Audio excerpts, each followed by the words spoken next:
Amazing entrepreneur, are you craving that human-to-human connection, learning from industry leaders and really entertaining speakers, and an opportunity to step away from your business so you can get clear on what's important, what's aligned, and what is going to get you closer to your goals? Well, then you need to make sure you've got your ticket to the Heart-Centered Business Conference in Noosa in Queensland in September this year. We've only got a couple dozen tickets remaining, and I wouldn't want you to miss out on this amazing, life-changing, up-leveling experience. It's hard to describe the Heart-Centered Business Conference experience. My best estimation is that it feels like being on school camp, but everyone is amazingly friendly, there's no cliques, and we don't fight over stinky boys. Instead, we focus on supporting and uplifting each other, connecting with other people who are on the same journey as we are, and learning from those who have gone before us. This conference is spectacularly curated. The menus are brilliant. The venue is lush. It's right on the steps of the Noosa National Park, and it is something to be experienced, to be believed. Come and join us at the Heart-Centered Business Conference. Don't miss out on your ticket. Go to tashcorbin.com/conference today. I think this is going to be a pretty sharp and short episode of the podcast. The proof will be in looking at how long this podcast goes for, because you'll know better than I do because I'm starting to record right now. But I think it's a really important one, and it's something I will share prolifically on socials and in my emails, but I wanted to put it in the podcast as well because I know for a lot of people this is their one non-negotiable thing that they consume from me. And what I want to share with you in this episode of the podcast is the 2012 social media strategy that we all just need to stop following. You just need to stop it. It is not the right strategy anymore. And I am sick and tired of people telling me that that is what they are doing in their business. I'll tell you a little bit about why, but I'm going to be pretty blunt and straightforward with it.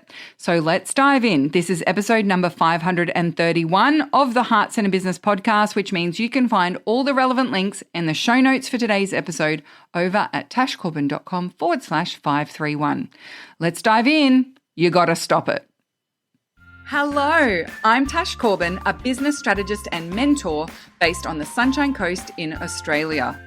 The mission of this podcast is to help heart-centered entrepreneurs to make more money, and in doing so, change the world for the better. This podcast was recorded on the lands of the Gubbi Gubbi and Jinnaburra people. Always was, always will be Aboriginal land. So what is it that I want you to stop doing? It is a 2012 social media strategy that we all should have left in 2015. At the very latest. And yet there are still so many social media creators, social media dabblers and social media trainers who continue to proliferate this advice because they have a vested interest in you continuing to take this advice. The advice is that you need to meet your audience where they are at on multiple platforms. Some of your audience is on TikTok, you need to be there. Some of your audience is on Instagram, you need to be there. Some of your audience is on Facebook, you need to be there. You should be on YouTube, you should be on Pinterest, you should be on every social platform. Now, this idea probably was most vocally spoken about and taught back in the 2011, 2012 online business early days by Mr. Gary Vee. His book, which I think was called Jab, Jab, Jab, Right Hook, there may be an extra jab in there, was, punching people in the face as an analogy already, but was very popular around basically nudge, nudge, nudge, niggle, niggle, niggle, now swoop in with the offer. Nudge, nudge, nudge, niggle, niggle, niggle, now swoop in with the offer.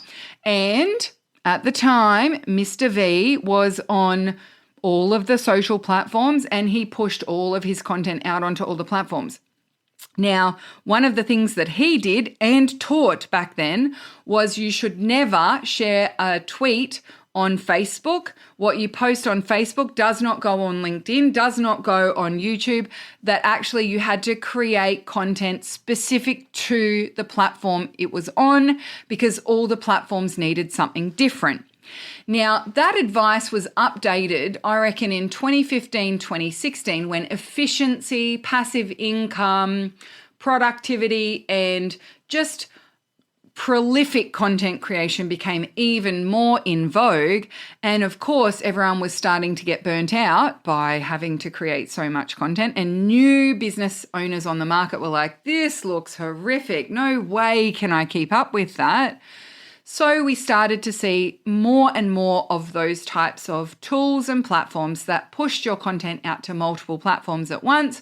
So you could create your content once and it would go out on all these different platforms for you. But this social strategy of going and finding audiences on multiple platforms was built at a time when the Facebook feed was chronological, when the Twitter feed was chronological. There were no algorithms. People who posted content on social media got huge organic reach. I remember I had my Facebook page. I started in 2013. And whenever I posted on Facebook, on my page, I would share that post into the groups that I belonged to for business owners. We had opportunities to share posts from our pages. I would invite people from my mailing list to go and check out that content on Facebook. And so even when I had 20 followers on my Facebook page, most of my posts got reach well beyond 20 people, but I had to send the people to those posts because we didn't have algorithms. It was chronological. The chronological nature of the newsfeed of those social platforms meant, however, that you needed to make sure you were sharing content very consistently to catch people when they were scrolling the feed. And so back when I first started my business, the advice was actually 3 posts a day on your Facebook page. I never really got to that in the early days. So I was mostly 1 post a day. But you would share content on multiple platforms. You would tweet, you would put it on LinkedIn, you would put it on your Facebook, you'd put videos on YouTube, you would put things onto Pinterest, you would pin your previews of your articles and your blog posts and your videos and all sorts of stuff. So because the algorithm didn't require engagement for reach, it just required the content to exist and your audience to be scrolling past it, we had to go and recruit people to follow our social media far more prolifically. And the way to supercharge that recruitment was to be on multiple platforms. We also didn't have a clear winner for one social platform at that point in time. You would have people who didn't have a Facebook profile, but did have a Pinterest. They weren't on Twitter, but they were on YouTube, right? So people were sort of more spread out amongst these multiple platforms. They didn't have an account on every single one of those platforms. They just chose the platform that most suited them. So we had user spread across multiple platforms rather than concentration into one particular social media. These days, most people have a Facebook profile. Most people have an Instagram profile. Most people have a LinkedIn if they have a job or they're a job seeker or, they've dabbled, right? But we see a lot more consolidation into just a few platforms rather than this spread across multiple platforms. Like we're still talking the days of some people still had a Tumblr, some people had a Vine, some people had a MySpace, then they'd moved on to something else. And so we had this spread. And so that advice was quite relevant to that time. And if you did spread yourself across multiple platforms, you got good return on investment for the time that you invested in putting that content on there. And so as long as you were bringing everyone to your mailing list, you would stay spread out on multiple platforms, and the one place where you tried to get everyone together was on your email list, your mailing list.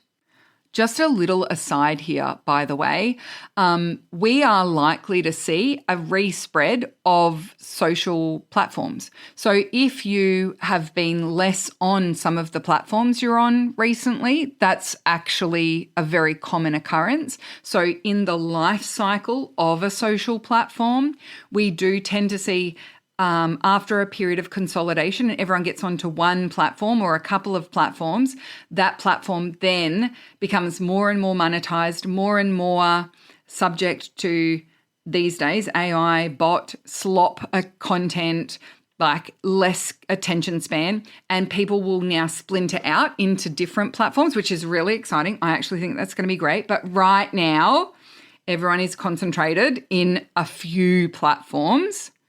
And those platforms are algorithmically driven. So what is the algorithm's job? It is to show the content to the people most likely to engage with the content. So the number one driver of organic reach and ad cost reduction on any of these platforms is engagement. So let's now say you create a short form video and you put it on Instagram and Facebook as Reels, TikTok as a TikTok video, and a YouTube short. You've put it in 4 different places. And let's say you have 200 followers on TikTok, you have 1,000 followers on Facebook, you have 1,500 followers on Instagram, and you have 25 subscribers on YouTube. If you get a comment on YouTube, a comment on TikTok, a comment on Facebook, and a comment on Instagram, none of the other platforms know that you've got engagement on the other platforms. So what you have done is you have actually dissipated the exact thing that drives organic reach and drives down the cost of your ads on that platform, which is engagement. So rather than get one comment on each of the 4 platforms, we need to concentrate your engagement in one place. And that is why this 2012 advice on how to grow your audience is actually doing you a disservice in this day and age of social media. Your job is to choose your primary social platform and train your audience that is where your best content will be, your most prolific content will be, and that is where they need to engage with you in having conversations, because that is going to concentrate that engagement to actually train the algorithms on your behalf. You need to reconcentrate your followers and your engagement if you want to give yourself any chance of succeeding in this high competition stage of social media. Now, I recommend choosing a Facebook page or an Instagram profile as your primary social platform for 99% of the business owners who follow me. The exception to that would be if you work in a high-ticket consulting style business or your business relates to job search, in which case I would recommend LinkedIn, because LinkedIn is most prolifically used actively by job seekers and people who work for large-scale corporations that are likely decision makers for large-scale projects. So if you're doing consulting projects of $5,000 plus as your main income source in your business, I would likely recommend LinkedIn, especially if it's consulting projects direct to large-scale organizations. Smaller organizations, we can make that work, but there's a couple of nuances there.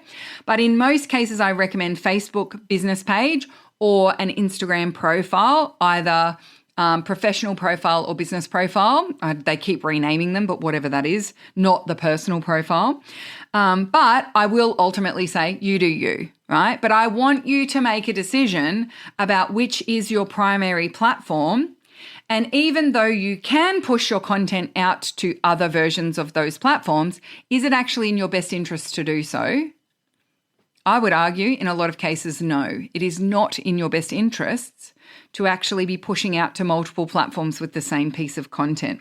So think about it. You've got 52 followers here, 128 there. So you need to create and share your content all over. Ideally, you would be customizing that content to each of those platforms as much as possible. So that's extra workload for you. And then the return on investment is actually lower though, because you've dissipated your engagement across different platforms instead of concentrating it in one place. So if you get 6 engagements here and 2 there and 4 there, that is much, much worse for your organic reach and your ad cost compared to getting all 15 of those engagements on one platform.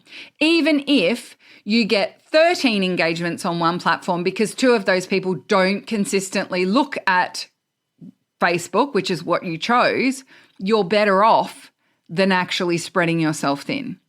So the people who are mostly telling you to be on multiple platforms are selling or affiliating for a tool that allows you to push to multiple platforms. Have you noticed that? Or they are selling courses, coaching, or services that help you with prolific content creation. They might have a done-for-you content creation agency or social media management, or they are teaching AI courses on how to train up your AI to create content for you. And at the end of the day, it is in their vested interest to convince you you need to be on every social platform, because if you believe that, you are far more likely to buy from them. And so we really need to make sure we're mindful of where we're getting this advice from, and also just paying attention to the model of business that person might have. So I also know some people come to me and they'll say, yeah, but I really love what this person is doing. And they push to all the platforms and they're a very prolific creator. And they say, you never know which platform it's going to pop off on. But that person, their business is a creator business. They are paid by the creator fund on TikTok, Facebook, Instagram, and YouTube. They are paid for their content. They don't upsell from their content. And that is a very different business model. If you are wanting to use social media to generate leads to sell something, the model of social media and content creation you need to adopt is very different to someone who wants to be an influencer, to someone who wants to get millions of views on their content so that they can be paid by the creator fund. Because to create a sustainable level of income as a creator with monetization it requires far more creativity in your content creation. It requires far more consistency of content creation, far more video content. And I just want you to take a step back and ask yourself, are you wanting to be a prolific content creator, or are you wanting to create strategic content that attracts an audience who buys something from you? And if it's the second one, then the advice to be on multiple platforms does not apply, because being on those multiple platforms is part of the monetization strategy for a creation business. That's different. And so it's also about paying attention to where you're getting your advice from and what is the context in which that advice is being shared. Imagine now, instead of feeling like you need to be spread thin, you need to be on 4 different social media platforms, you need to have your content going everywhere. Now you have to also respond to comments everywhere. You have to go and check your DMs everywhere on those. Even if you've got some kind of tool that brings them all together into the one place, you still have to actually go and respond to all of these things, only to realize that all you're doing is slowing the growth of your audience, because you are training the algorithm that your audience is much smaller than it actually is. Imagine instead of that, you choose a primary social platform, you learn how to optimize really effectively for that platform. You stay focused on really nailing your strategy on that one platform, and you concentrate your engagement on that platform. You direct everyone to that one platform, and you grow your mailing list from that platform. And you also use your mailing list to get engagement on that platform because you tell your mailing list about content that's on that one platform, and you optimize that brilliantly. Your audience knows your best content is on that one platform. You optimize your engagement on that platform. Therefore, you fast track your organic audience growth on that platform.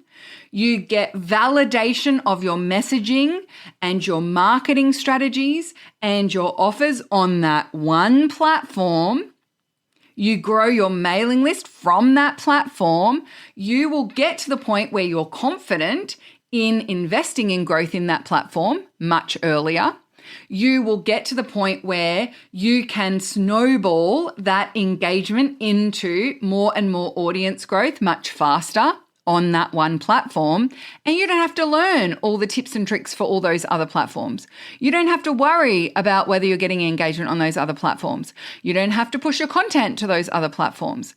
I would argue that for most people, the model of business and marketing that they're looking for is simple. It is streamlined, it is time effective, and it's cost effective. And I certainly observe as a business strategist and marketing specialist that the people who have that are honestly the ones who know what their primary social platform is, and that is where they concentrate their efforts.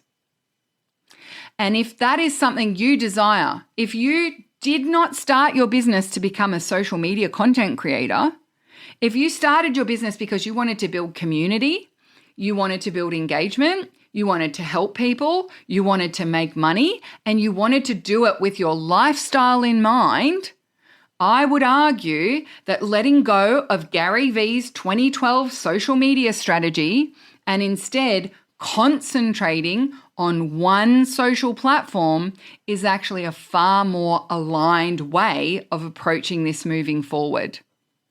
And the quicker you do that, and the quicker you get to the point where you can confidently say, when I spend $500 a month on my ads, I get 500 people on my mailing list and I make sales of X amount of dollars, right? Whatever that might be, whatever your numbers might be, the faster you get to that level of confidence in your numbers and in your content, the faster your business will start to really snowball in its growth. And the faster you'll have the resources, the audience, the tools, and the income to be able to make changes to your business model, to your offer structure, to be even more leveraged with your time and energy. I don't know a lot of people who started their business dreaming of spreading themselves across 4 or 5 different social platforms as the majority of the work that they do in their business. And yet here we are in my audience. I would say more than 50% of the business owners that I speak to spend more than 50% of their time purely and solely focused on social media. And that is abhorrent to me, because I don't want to give social media platforms any more of my time and energy than is absolutely necessary in order for me to connect with the humans that I'm trying to connect with on social media.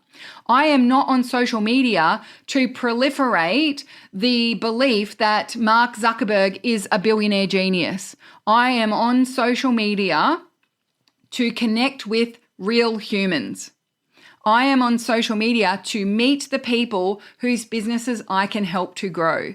I am on social media to be social, to connect, to engage, to have meaningful conversations with as many people who are the right fit for me and my business and the way I do business as possible. And the fastest, most streamlined, most effective way for me to do that without contributing to Mark Zuckerberg's bottom line any more than I need to is to be streamlined, is to be single, social focused.